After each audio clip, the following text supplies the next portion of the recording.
The sea demands silence in the high north, not just the absence of noise, but a heavy, suffocating silence that swallows all life. This is Captain Levent, and tonight we enter the most perilous territory known to the mariner, the White Silence. This is the frozen log of the Seraph, a research vessel that vanished in December 1779 while searching for the Northwest Passage. They were swallowed by the Arctic, not by ice, but by the silence itself. The Seraph's fate is a warning. When the ocean stops speaking, something else begins to whisper. The Seraph was led by Captain Elias Vane, an astronomer obsessed with charting the stars visible only in the extreme north. His mission was scientific, but his obsession was personal. He believed the stars held a key to understanding the ancient history of the Arctic waters. The ship carried 25 crew and specialized astronautical instruments. They entered the ice pack in late November, hoping the severe cold would provide clear, still skies. The cold came, but with it an anomaly. The wind, which should have been a screaming gale, vanished completely. The ship's sails hung limp. The sea surface, normally choked with ice fragments, became unnaturally smooth and black.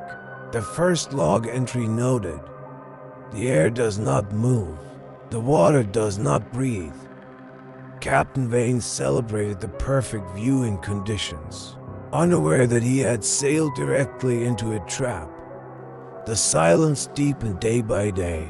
First, the gulf stopped circling. Then the sound of the wind was entirely erased. But the climax was the sound of the ship itself. The crew noticed the creaking of the hull had vanished. The sounds of footsteps, ropes, and the ship's bell were absorbed instantly, as if the air turned into a thick, dead medium. They shouted to each other, but their voices seemed distant, muffled inside their own heads. The navigators reported a major disturbance. The compasses were not erratic. They were behaving too perfectly. They locked under true north with absolute precision, ignoring local magnetic variations. This lack of fluctuation was terrifying. It suggested that whatever force was active, it was overriding all natural magnetic laws. The first mate wrote, "The ship is not lost. It is fixed, held in place by an invisible, massive will." The crew, suffering from the isolation and the lack of sound, began to experience auditory hallucinations. They heard voices calling their names from the surrounding white void. They claimed to see waves not on the water, but ripples of light and shadow in the air above the ice. These invisible waves moved slowly towards the ship. Captain Vane, obsessed with his instruments, dismissed it all as Arctic hysteria. Captain Vane's Arctic hysteria soon became a physical reality.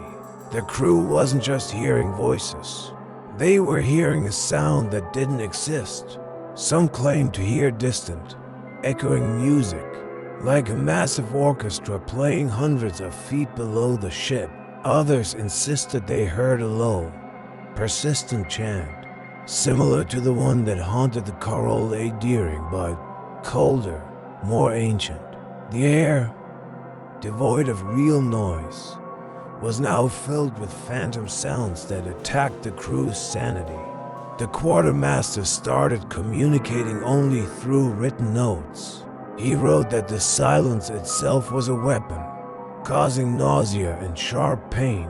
Some sailors began experiencing nosebleeds and ringing in their ears, as if the pressure of the quiet was trying to burst their drums.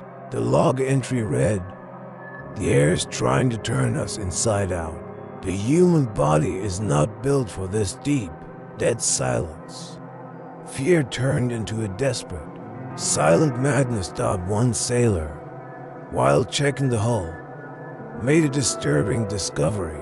The ship was not just stuck in ice, it was being held. A strange, white, coral-like growth had begun creeping up the sides of the ship where the hull met the water. It was growing unnaturally fast, weaving itself into the seams of the trough. It wasn't ice or barnacles. It felt soft and porous like frozen cotton. It was the Silence's way of claiming its prize. Captain Vane, instead of fighting, embraced the anomaly.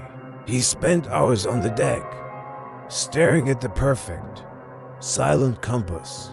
He began speaking in whispers, telling the crew that the silence was not a curse, but a revelation. "The stars are clearer here," he whispered, "because the earth has stopped speaking to us." He ordered the crew to stop writing notes and embrace the quiet, condemning them to the isolation he welcomed. The remaining crew realized they were trapped, not by the ice, but by their captain's descent into madness and the growing, silent life clinging to the hull. They made a desperate, silent attempt to escape. They lowered a lifeboat, hoping to navigate the ice back towards open water. There were no shouts or alarms. Every action was muffled, carried out in a terrifying, purposeful quiet. The escape failed instantly. As the lifeboat hit the water, the surrounding ice mysteriously shifted, not with a crash, but with a horrifying, soundless pressure. The thick, white growth on the trough's hull seemed to reach out and wrap around the small boat, holding it fast. The crew in the lifeboat sat frozen, unable to row, unable to speak, trapped by the Silence's massive, invisible grip. They were pulled back to the trough. A small group managed to return to the trough's deck. It was here the rescue would find them, years later. They were frozen, but not by temperature. They were found upright, their expressions a mix of terror and resignation, as if they had simply stopped moving mid-action.